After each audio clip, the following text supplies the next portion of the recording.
I began the build by just cutting up a couple of 2x4s and making a simple box frame. The frame measured out to be 5 foot in length and 3 foot wide. I just pre-drilled and drove a couple of 3-inch screws.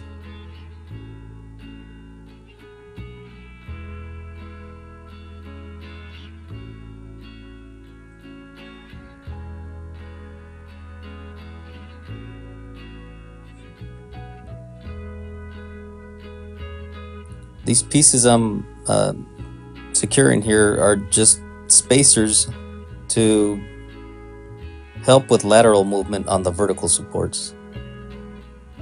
I installed some cheap casters that I will later regret.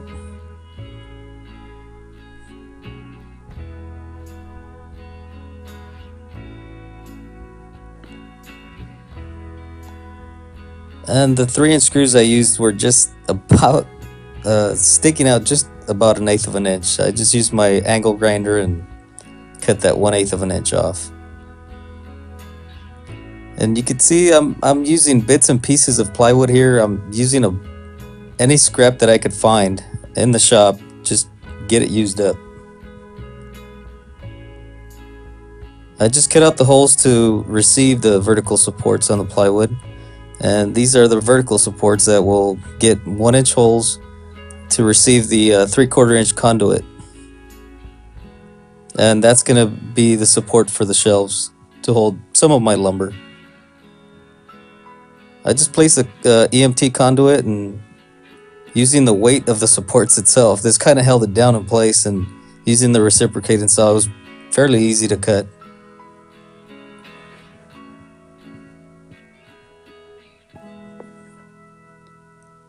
The reciprocating saw left a little burr on the cuts on the tubing, and I just used the 1-inch sander to clean them up.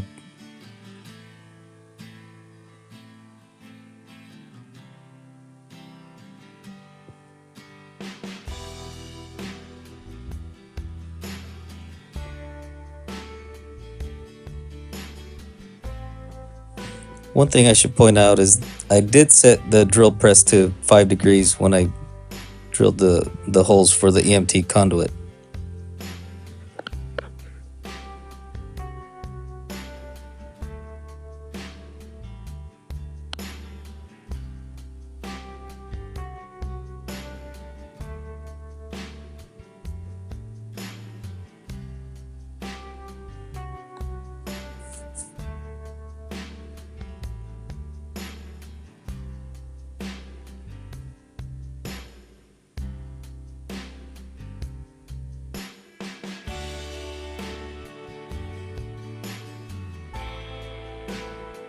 At this point, the cart moves around fine, but it doesn't later when it's full.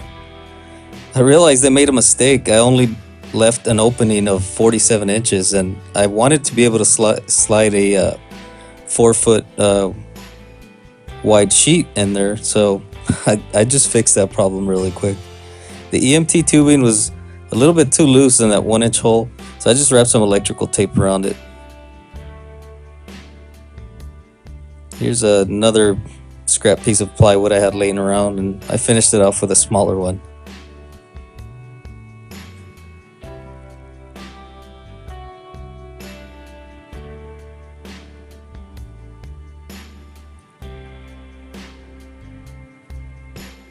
I'm working on the side panels of the base, and just using a compass, I just traced out an arch.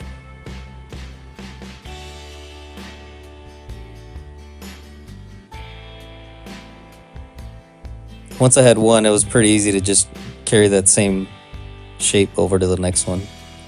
I'm just using an 1 5/8 screws here. One thing I should point out is I did use pocket holes on the bottom of all these panels.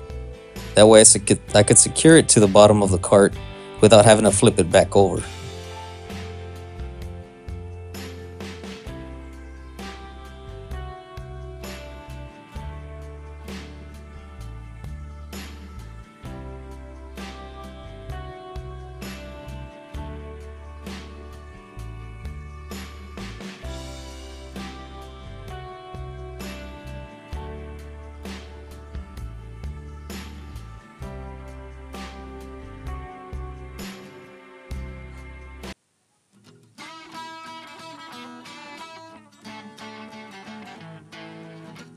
Now I'm starting to work on the top portion, or the top cabinet storage, whatever you want to call it.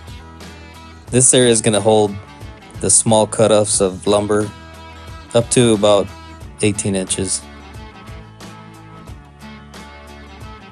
I'm just using my homemade clamps. This is actually Izzy Swan's idea. These come in really handy for any type of glue up, or anytime you're putting any kind of cabinets together.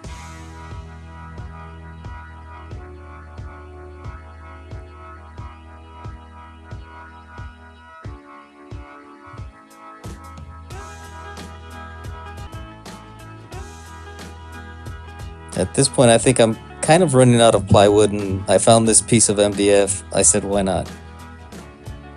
I'm thinking of painting a portion of the cart anyway, so it didn't seem like a big deal.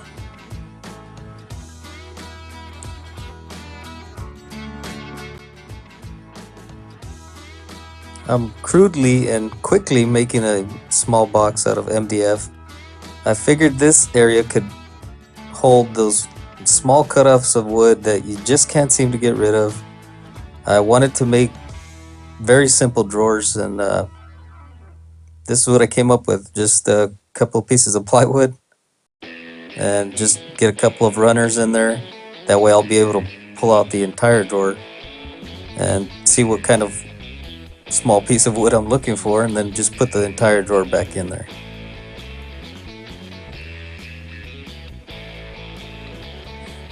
I just used a piece of 1/4-inch plywood as a spacer, and this hard maple as a runner for the drawer to slide on.